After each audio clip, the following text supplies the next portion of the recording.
Bro Isha ஆதியோகிக்குள்ள ஒரு உலகமே இயங்கிட்டு இருக்கு. அதை வீடியோல ஃபுல்லா பார்க்கலாம். கண்டிப்பா. இதுதாங்க வாழ்க்கை, இதுதாங்க சொர்க்க பூமி.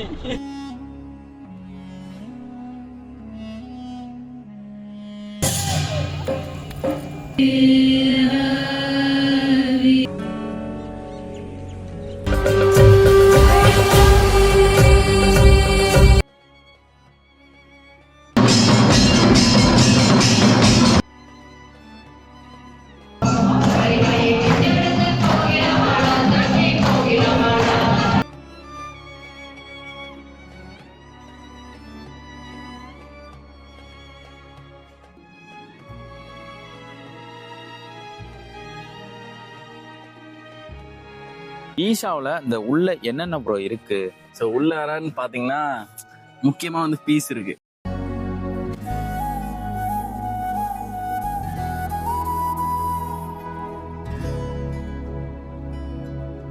ஸோ அடுத்தது பீஸை தாண்டி நம்ம நம்பக்கூடிய கடவுள் கெய் பைரவி. ஸோ அதுக்கப்புறம் நம்ம போன லிங்க பைரவி. அப்புறம் வந்து போனது இதுக்கு போயிருந்தோம், அந்த டிப்பனை போயிருந்தோம், சூரியகுண்டுல நானும் குளிச்சேன் ப்ரோ. அது எப்படி பாத்துக்கிட்டீங்கன்னா ஃபுல்லா ஐஸ் வாட்டர் மாதிரி இருக்கு. நல்ல ஒரு வைப்ரேஷன் ஃபீல் கிடைச்சது எனக்கு சூரியகுண்டுல. கண்டிப்பா அது எனக்கு ரொம்பவே கிடைக்கி. அது கிட்டத்தட்ட ஒரு 7 நிமிஷத்துல இருந்து 15 நிமிஷம் வரை இருக்கணுமா. எதுலானா அது சயின்டிபிக்காவும் சொல்றாங்க அதுக்கான ரீசன். ஸோ அந்த கூலிங்கான தண்ணியில ஒரு 7 நிமிஷத்துல 15 நிமிஷம் வரை இருந்தோம்னா நம்மளோட பாடி ஹீட்ல இருந்து எல்லாமே சேஞ்ச் ஆகும்னு சொல்றாங்க. அதுவும் இல்லாம அந்த 7 நிமிஷத்துல இருந்து ஒரு 15 நிமிஷத்துக்குள்ள ஒரு 3 முழுக்கு போட்டு எந்திரிக்கணும்னு சொல்றாங்க. அப்படிங்கும் போது நாங்க அதை ஃபீல் பண்ணோம். ஸோ அது அங்க வந்து ஆன்மீகத்தை தாண்டி சயின்டிபிக்காவும் ஃபீல் பண்ணோம். நம்ம பாடியில இருக்க நம்ம தியான லிங்கெல்லாம் பாத்துக்கிட்டீங்கன்னா அந்த கல்லு வந்து தேனு சுண்ணாம்பு கடுக்காய வச்சு கட்டியிருக்காங்க. இன்னும் 5000 வருஷம் நிக்கும்னு சொல்றாங்க. 5000 வருஷம் நிக்குது. அதை பார்த்தாலே அப்படியே ரொம்ப பயங்கரமா இருக்கு. உள்ள சாமியை பார்க்க போறதுக்கு முன்னாடி நம்ம மேல பார்த்தாதான் மேலதான் அதிகமா குருவை ஷேப்ல ரெடி பண்ணிருக்காங்க. கிட்டத்தட்ட ஒரு 2 லட்சத்துக்கு மேல உள்ள கல்ல வச்சு யூஸ் பண்ணி கட்டியிருக்காங்க.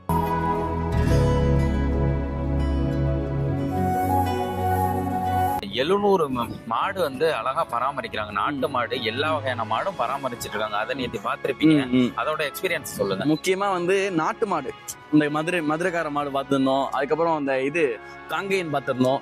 தமிழர்களோட 25 பிரீடை வந்து இங்க பாதுகாக்கிறாங்க. அப்படிங்கும் போது ரொம்பவே சந்தோஷமா இருக்கு. ஒண்ணு சொன்னாங்க, ஒரு இந்தியாவிலே பாத்துக்கிட்டா ஒரு 7 மாடு தான் இங்க இருக்கு, அதுல இங்க 2 மாடு இருக்கு அப்படின்னு சொல்லி அப்படிங்கிற மாதிரி சொன்னாங்க. அதெல்லாம் வந்து ரொம்ப ஒரு பெருமையான விஷயம். ஏன்னா வந்து அதோட பிரீடு வந்து இங்க காக்கப்படுது. ஆமா, அது ஒரு ஃபர்ஸ்ட் பாயிண்ட்.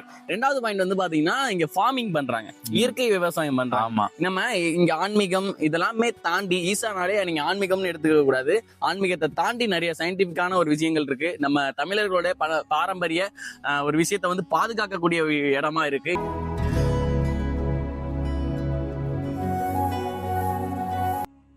ஒரு ஃபாரினர்ஸ் வந்து நம்ம கலாச்சாரத்தை வந்து பின்பற்றாங்க.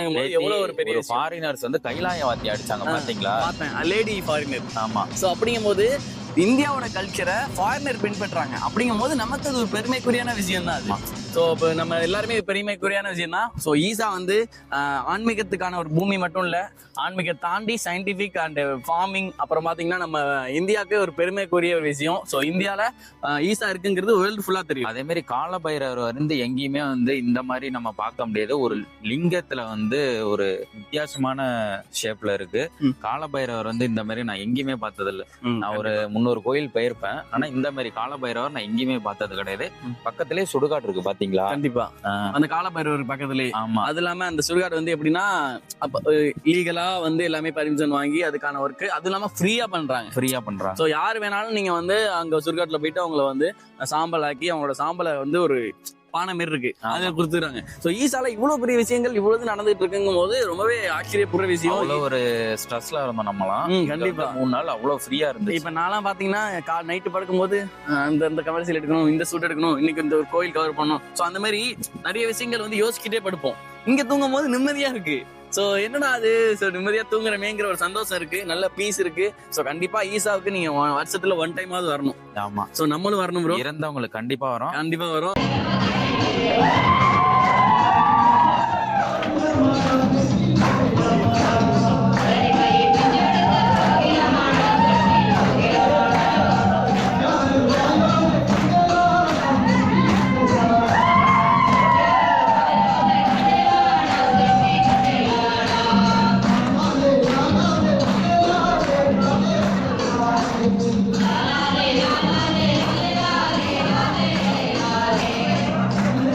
ஈஷால வந்து 2 குளங்கள் நீங்க பார்க்க முடியும். ஸோ ஆண்களுக்கு வந்து சூரியனுடைய சிம்பிள் வச்சு இங்கனக்குள்ள ஒரு சூரிய குண்டம்ங்கிற ஒரு குளமும், லேடிஸுக்கு உள்ள சந்திர குண்டம் அப்படிங்கிற ஒரு இது இருக்கும். நம்ம கலாச்சாரத்துல பாத்தீங்க அப்படின்னா பொதுவாகவே ஒரு கோயிலுக்கு போறோம் அப்படின்னா ஒரு குளத்துல தீர்த்தம் ஆடிட்டு அதுக்கப்புறம் வந்து கோயிலுக்கு போற மாதிரி ஒரு வழக்கம் இருக்கும். ஸோ அதோட அது ஒரு எனர்ஜி ஸ்பேஸாகவும் இருக்கிறதுக்காண்டி இங்க வந்து உள்ள 3 லிங்கங்கள் வந்து நீங்க இந்த குளத்துல பார்க்க முடியும். இது வந்து ரசலிங்கம் அப்படின்னு சொல்லுவாங்க. ஸோ அந்த ரசலிங்கத்தினுடைய எனர்ஜினால இந்த வாட்டர் பாடியே ரொம்ப எனர்ஜியான ஒரு வாட்டர் பாடியா இருக்கும்.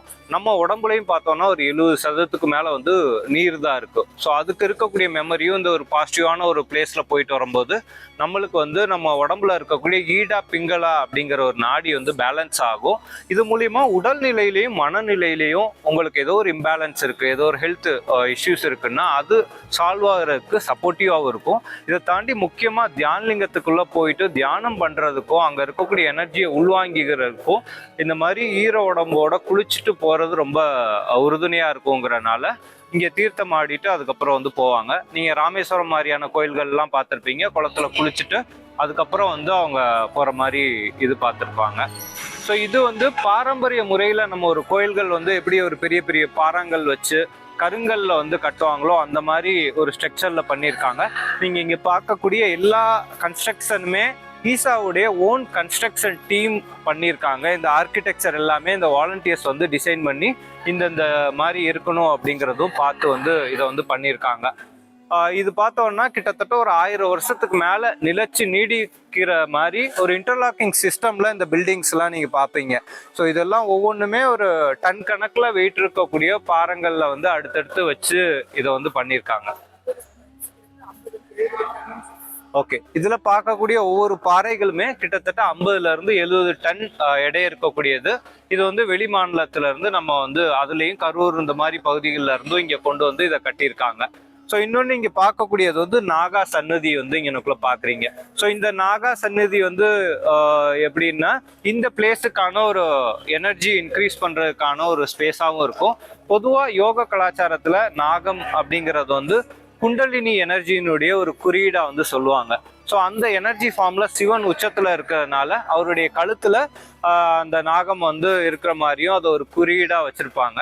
அது மட்டும் இல்லாம நம்ம யோகா பண்ணும் போதுமே நம்மளுடைய கீழே இருந்து எனர்ஜி வந்து ஒரு பாம்பு மேல் நோக்கி சீறிட்டு போற மாதிரியான ஒரு நிலையில தான் அது உச்சத்துக்கு போகும் அப்படிங்கிறத குறிக்கிறதுக்காண்டியும் அந்த நாகா வந்து எல்லா கோயில்கள்லையும் நம்ம வந்து இது பார்க்க முடியும்.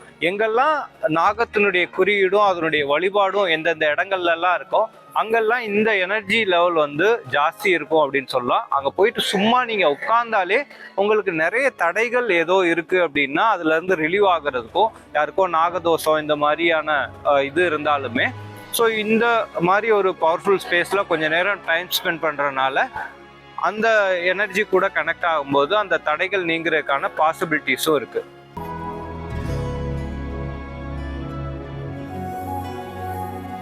ஈஷால ஒட்டுமொத்தமா சேர்த்து 700 நாட்டு மாடுகள் வந்து நம்ம வந்து இங்க பராமரிக்கிறோம். இதனுடைய பிரதான நோக்கம் நம்மளுடைய நாட்டு மாட்டு இனங்கள் வந்து அழியாம பாதுகாக்கணும் அப்படிங்கிற நோக்கத்துல பண்றோம். ஒரு 24 வகையான நாட்டு மாட்டு இனங்கள் வந்து நீங்க இந்த கோசாலையில வந்து பார்க்க முடியும். அது வந்து தமிழ்நாடு ரகம் மட்டும் இல்லாம கர்நாடகா, ஆந்திரா, தெலுங்கானா, மகாராஷ்டிரா, குஜராத் அப்படின்ட்டு வெவ்வேறு மாநிலங்களை சேர்ந்த நாட்டு மாட்டு இனங்களும் நம்ம வந்து இதை வந்து பராமரிக்கிறோம். இது முழுக்க முழுக்க அந்த இனம் பாதுகாக்கணும் அப்படிங்கிற நோக்கத்துக்காண்டி நடத்துறோம். இது கமர்ஷியலா இல்லாம ஃபுல்லா இந்த நோக்கத்துக்கு வந்து பண்றோம். ஏன் நாட்டு மாட்டு அவசியம் அப்படின்னா நம்ம வந்து இன்னொரு சப்ஜெக்ட்ல நான் பேசவே சொல்றேன்.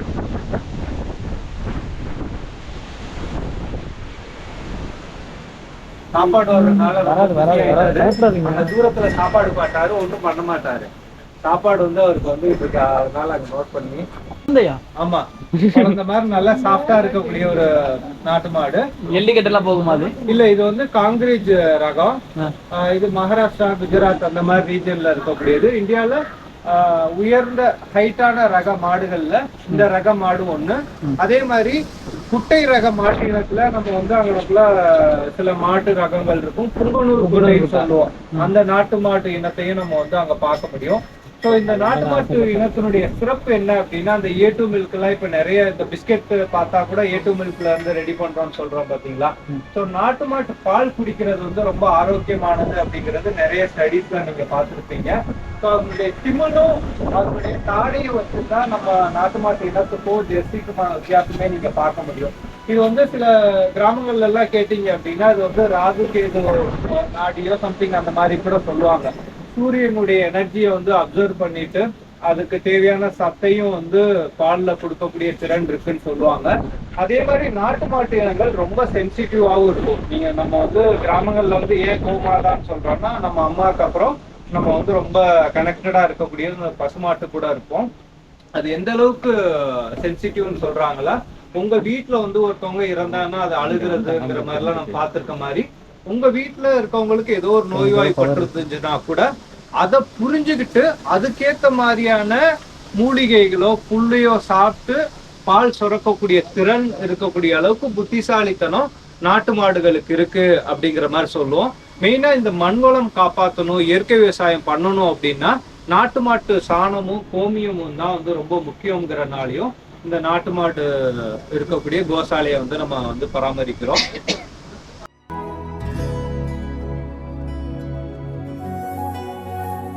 ஸோ பிறப்புங்கிறது எப்படி முக்கியமானதோ அதே மாதிரி ஆன்மீக பாதையில் இறப்புங்கிறதுக்கும் நம்ம ரொம்ப முக்கியத்துவம் கொடுத்து அதுக்கு நிறைய ஆன்மீக சடங்குகள் வந்து இந்தியாவில் உருவாக்கி வச்சுருக்கோம்.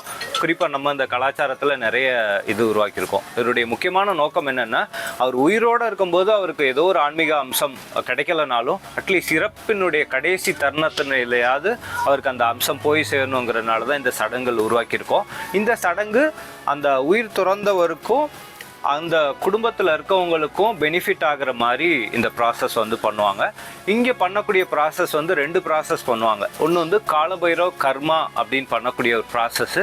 ஒருத்தவங்க இறந்துட்டாங்கன்னா அவங்க இறந்ததுலேருந்து ஒரு 40 நாளுக்குள்ளே அவங்க இறந்த விதம் வயதை வச்சு இந்த ப்ராசஸ் வந்து இங்கேக்குள்ள அந்த டேட் ஃபிக்ஸ் பண்ணி 40 நாளுக்குள்ளே பண்ணுவாங்க. இறந்தவங்களோட பிளட் ரிலேட்டிவ்ஸ் வந்து அந்த சடங்கை இங்கே பண்ணுவாங்க. அவங்களுடைய பயன்படுத்தின துணி, ஃபோட்டோ, அதுக்கப்புறம் தர்ப்ப புல், எள்ளு இதெல்லாம் வச்சு பண்ணக்கூடிய ஒரு இது. அதே மாதிரி வருஷம் நம்ம வந்து எப்படி திதி கொடுக்குறோமோ அந்த மாதிரி இங்கே மாதம் அமாவாசை நாளில் நள்ளிரவில் காலபைரவ சாந்தி அப்படிங்கிறது வந்து நடக்கும். ஸோ சில பேர் வந்து அவங்க இறந்தவங்களுடைய அந்த மாதத்தில் அந்த இது பண்ணுவாங்க. இல்லைன்னா மகாலய அமாவாசை இந்த மாதிரி டயத்தில் இங்கே வந்து கிராண்டாக அந்த ப்ராசஸ் நைட்டு வந்து இங்கேக்குள்ளே நடக்கும். பீப்புள்ஸ் அந்த ஃபேமிலி மெம்பர்ஸும் இங்கே வந்து அதில் கலந்துப்பாங்க. இது எதுக்காண்டி சத்குரு சொல்லியிருக்காங்க அப்படின்னா, ஸோ ஒரு உயிர் வந்து உடலை விட்டு பிரியும் போது அந்த கடைசி சனத்தில் என்ன மாதிரி உணர்வு நிலையில் பிரியுதோ அந்த உணர்வு நிலை அடுத்த ஒரு உடலை எடுக்கிற வரைக்கும் இருக்கும் அப்படின்னு சொல்லுவாங்க. ஸோ அவங்க பயத்துலேயோ பதட்டத்துலேயோ அந்த உடல் வந்து அந்த உயிர் வந்து பிரிஞ்சிருந்துச்சு அப்படின்னா அடுத்த உயிர் எடுக்கிற வரைக்கும் அந்த பதட்டம், பயம் வந்து அந்த உயிருக்கு வந்து இருந்துக்கிட்டே இருக்கும் அப்படின்னு சொல்லுவாங்க. ஆனந்தமான நிலை இருந்துச்சுன்னா அதுவும் தொடர்ந்துக்கிட்டே இருக்கும். ஸோ இது எப்பயுமே அவங்க ஆத்மா சாந்தி அடையணும்னு நம்ம பேச்சு வழக்கில் சொல்கிற மாதிரி அவங்க ஆனந்தமான ஒரு நிலையில் அடையணும் அப்படிங்கிறதுக்காண்டி இந்த ப்ராசஸ் பண்ணுறோம். ஸோ குறிப்பாக விபத்தில் இறந்துட்டாங்க, மற்ற ஏதோ ப்ராசஸ் ஏதோ வீட்டில் ஏதோ இருக்குது அப்படின்னா இந்த காலபைரவ ப்ராசஸ் பண்ணாங்கன்னா அவங்களுடைய குடும்பத்தில் இருக்கவங்களுக்கு முன்னோர்களுக்கு பண்ணக்கூடிய ஒரு முக்கியமான சடங்காகவும் இந்த ப்ராசஸ் வந்து இங்கனுக்குள்ளே ஈஷாவில் பண்ணுறாங்க. இது எல்லாமே ஆன்லைனில் வந்து நீங்கள் தேவைன்னா அந்த டீட்டெயில்ஸ் இருக்குது. புக்கிங்கும் பண்ணுறதுனாலும் ஆன்லைனில் நீங்கள் பண்ணிக்க முடியும். இங்கே மகாலய அமாவாசை ரொம்ப ஃபேமஸாக இருக்கும். இதுக்கு சக்தி ஸ்தலமாக லிங்கபைரவி கோயிலேருந்து ஆரம்பித்து இந்த ப்ராசஸ் வந்து ஸ்டார்ட் ஆகும். அங்கேருந்து பிரம்மச்சாரிஸ் வந்து இதை வந்து ட்ரெயின் பண்ண பிரம்மச்சாரிஸ் இந்த ப்ராசஸ் பண்ணுவாங்க. இப்போ நீங்கள் நிற்கிற இடம் வந்து இந்த நிற்காய ஸ்தானம், இந்த இடத்துல தான் அந்த ப்ராசஸ் நடக்கும். இந்த மாதிரி செய்கிற இடங்கள் எப்பயுமே ஒரு நீர்நிலை பக்கத்துலேயே இருக்கும். நீங்கள் கவனிச்சிருக்கீங்களா? நீங்கள் எந்த மாதிரி இப்போ காஷி அந்த மாதிரிலாம் போனீங்கன்னா எப்பயுமே ஒரு நீர்நிலை இருக்கும் இல்லையா? அந்த மாதிரி இந்த இடத்துல வந்து இங்கே பார்த்தீங்கன்னா ஒரு குளம் இருக்குது. ஸோ நம்ம பண்ணுற ப்ராசஸ்க்கு இந்த ஒரு குளமும் வந்து நமக்கு ஒரு சப்போர்ட்டாக இருக்கும். ஸோ அந்த ப்ராசஸில் எல்லாம் அவங்க வந்து துணி இதெல்லாம் எடுத்துகிட்டு வந்தாங்கன்னா அவங்க வந்து நெருப்பில் அது எரிச்சதுக்கப்புறம் அதனுடைய சாம்பல் வந்து அந்த குளத்தில் வந்து கரைக்கிற மாதிரியும் இருக்கும். ஸோ காலபைரவ கர்மா நடக்கிறனால காலபைரவருடைய திருமணியும் நீங்கள் வந்து இங்கனுக்குள்ளே பார்க்க முடியும். உள்மூச்சோட மேலே, வெளிமூச்சோட கீழே. உள்மூச்சு வந்து ஈசானுடைய மெயின் நுழைவாயில் வந்து மலைவாசல் சொல்லுவாங்க. அங்க இருந்து உள்ள வந்து இடது பக்கம் இருக்கக்கூடிய காலபைரவர் கோயில்ல வந்து நம்ம இருக்கோம். இப்போ ரீசெண்டா ஈசா யோகா மையத்துல ஒரு பிரதிஷ்டை பண்ணப்பட்ட இடம் அப்படின்னா இந்த காலபைரவர் கோயில் அப்படின்னு சொல்லலாம். நான் சொன்ன மாதிரியே இந்த ஒட்டுமொத்த ஈசா மையமும் ஒரு சேத்திரமா, ஒரு சக்தி ஸ்தலமா வந்து உருவாக்குறது தான் சத்குருடைய நோக்கம். இங்க உள்ளுக்குள்ள அந்த சேத்திரத்துக்குள்ள வந்தாங்க ஒருத்தவங்க 2 நாள் தங்கி ஒரு தியானம் பண்றாங்கன்னா அங்க இருக்கக்கூடிய எனர்ஜி அவங்க வந்து உருவாக்கிறதுக்காண்டி இந்த ஒரு ஸ்பேஸ் உருவாக்கியிருக்காங்க. அந்த இதுக்கு ஒவ்வொரு கோயில்லையும் காவல் தெய்வம் அப்படிங்கிற ஒரு இது வந்து நம்ம பார்ப்போம். இப்போ காசியினுடைய காவல் தெய்வமா எப்படி வந்து காலபைரவர் இருக்காரோ அதே மாதிரி இந்த ஈஷாவினுடைய ஒரு காவல் தெய்வமா, ஒரு சேத்திர பாலகனா இந்த காலபைரவ கோயில் வந்து சத்குரு வந்து பிரதிஷ்டை பண்ணியிருக்காங்க. ஸோ இந்த ப்ராசஸ்ல ஒரு பிரதிஷ்டை, ஒரு குறிப்பிட்ட பிரதிஷ்டை ப்ராசஸ் மட்டும் ஸ்டார்ட் ஆயிருக்கு. அது அடுத்தடுத்த லெவல்ல இந்த ப்ராசஸ் வந்து இங்க நமக்குள்ள நடந்துகிட்டே இருக்கும். இங்க வந்து பொதுவா மக்கள் வர்றாங்கன்னா இப்போதைக்கு ஒரு 2 சடங்கு வந்து இங்க பண்ண முடியும். ஒண்ணு வந்து கர்ம தகனம் அப்படிங்கிற ஒரு சடங்கு. ஸோ உங்களுக்குள்ள இருக்கக்கூடிய கர்ம வினைய கரைச்சிக்கிறதுக்கு மாதிரியான ஒரு ப்ராசஸ். ஒரு எள்ளு இருக்கக்கூடிய ஒரு கருப்பு துணியை வந்து ஆண்கள் பெண்கள் வந்து அவங்களுடைய உள்ளங்கைக்குள்ள வச்சுட்டு அவங்களுக்குள்ள ஆமா, ஸோ ஆண்கள் வந்து வலது கையிலையும் இடது கையில பெண்களும் வச்சுக்கிட்டு அவங்களுக்குள்ள இருக்கக்கூடிய எதிர்மறை எனர்ஜிஸ் எல்லாமே வந்து இங்க வந்து தகனம் பண்ற மாதிரியான ஒரு சடங்கு ப்ராசஸ் இங்கனக்குள்ள வந்து பண்றாங்க. அதுக்கப்புறம் வாகன சாந்தி அப்படிங்கிற ஒரு ரிச்சுவலும் பண்றாங்க. நீங்க அந்த கருப்பணசாமி கோயிலுக்குலாம் போயிட்டு ஒரு வெஹிக்கிள் வாங்கிட்டீங்கன்னா அதுக்கு நீங்க என்ன மாதிரி ப்ராசஸ் பண்ணீங்களோ அந்த மாதிரி ப்ராசஸும் இங்க பண்றாங்க. அதுக்கப்புறம் இதுக்கு பக்கத்திலேயே ஒரு காயந்த ஸ்தானமும் இருக்கு.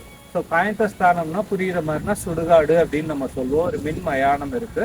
காயா அப்படின்னா உடல், அந்தன்னா முடிவெடக்கூடிய ஒரு ஸ்தானம்னா இடம், உடல் முடிவெடக்கூடிய இடம் காயந்த ஸ்தானம் சொல்லுவோம்.